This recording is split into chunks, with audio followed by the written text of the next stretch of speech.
United States v. Armstrong, Supreme Court, 1996. Chief Justice Rehnquist delivered the opinion of the court. In this case, we consider the showing necessary for a defendant to be entitled to discovery on a claim that the prosecuting attorney singled him out for prosecution on the basis of his race. We conclude that respondents failed to satisfy the threshold showing.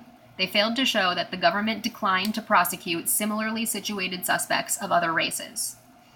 In April 1992, respondents were indicted on charges of conspiring to possess with intent to distribute more than 50 grams of cocaine base and conspiring to distribute the same in federal firearms offenses. In response to the indictment, respondents filed a motion for discovery or for dismissal of the indictment, alleging that they were selected for federal prosecution because they are Black. In support of their motion, they offered only an affidavit by a paralegal specialist employed by the Office of the Federal Public Defender representing one of the respondents.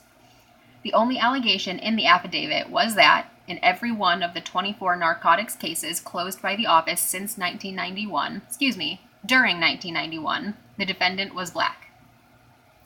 Accompanying the affidavit was a study listing the 24 defendants, their race, whether they were prosecuted for dealing cocaine as well as crack, and the status of each case. The government opposed the discovery motion, arguing, among other things, that there was no evidence or allegation that the government had acted unfairly or has prosecuted non-Black defendants or failed to prosecute them. A selective prosecution claim is not a defense on the merits to the criminal charge itself, but an independent assertion that the prosecutor has brought the charge for reasons forbidden by the Constitution.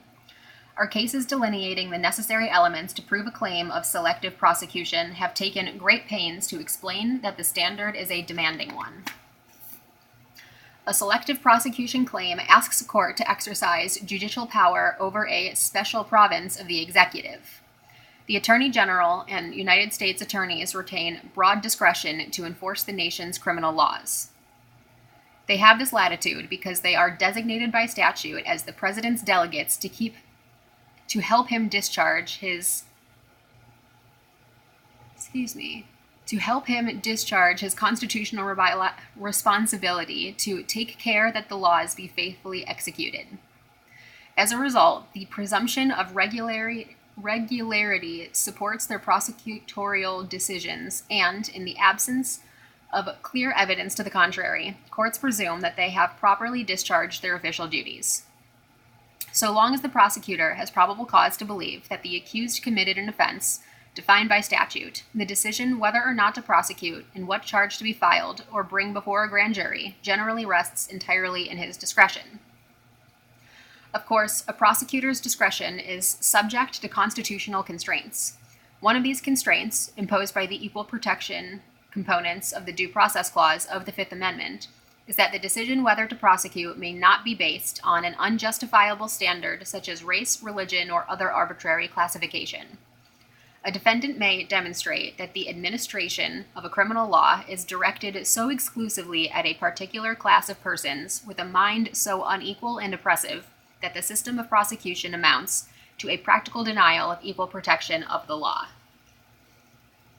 In order to dispel the presumption that a prosecutor has not violated equal protection, a criminal defendant must present clear evidence to the contrary. The requirements for a selective prosecution claim draw on ordinary equal protection standards. The claimant must demonstrate that the federal prosecutorial policy had a discriminatory effect and that it was motivated by a discriminatory purpose. To establish a discriminatory effect in a race case, the claimant must show that similarly situated individuals of a different race were not prosecuted. The similarly situated requirement does not make a selective prosecution claim impossible to prove. In Hunter, we invalidated a state law disenfranchising persons convicted of crimes involving moral turpitude. Our holding was consistent with ordinary equal protection principles, including the similarly situated requirement. There was a convincing, direct evidence that the state had enacted the provision for the purpose of disenfranchising Blacks, and indisputable evidence that the state law had a discriminatory effect on Blacks as compared to similarly situated whites.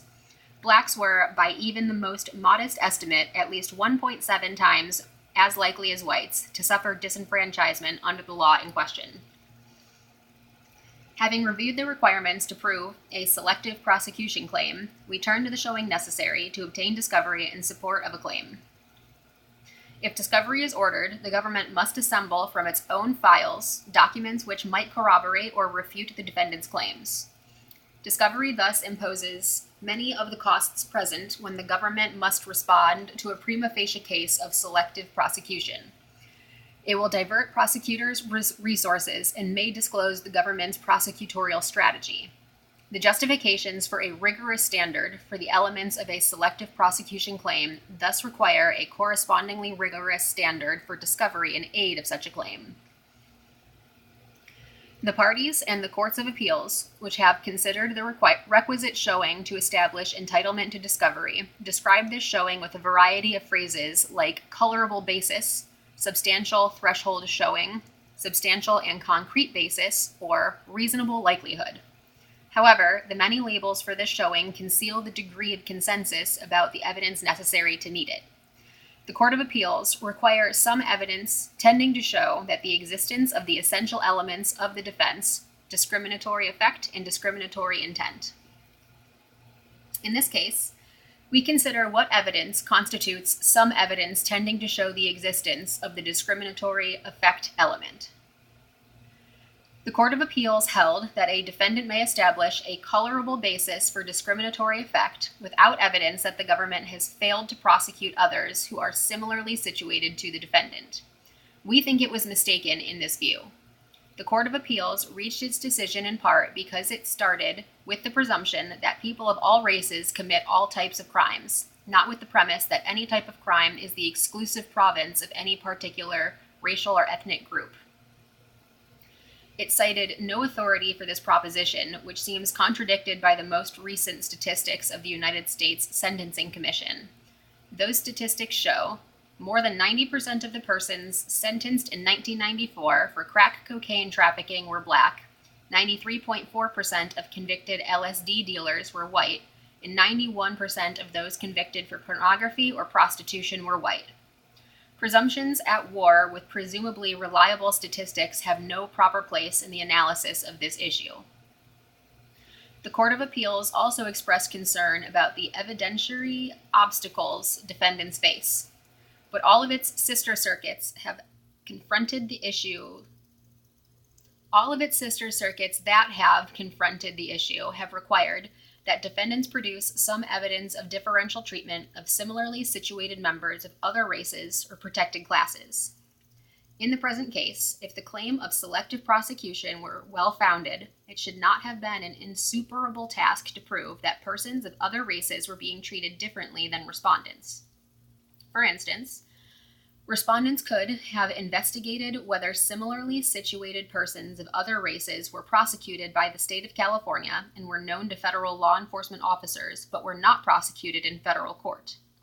We think the required threshold, a credible showing of different treatment of similarly situated persons, adequately balances the government's interest in vigorous prosecution and the defendant's interest in avoiding selective prosecution. In the case before us, respondents' study did not constitute some evidence tending to show the existence of essential elements of a selective prosecution claim.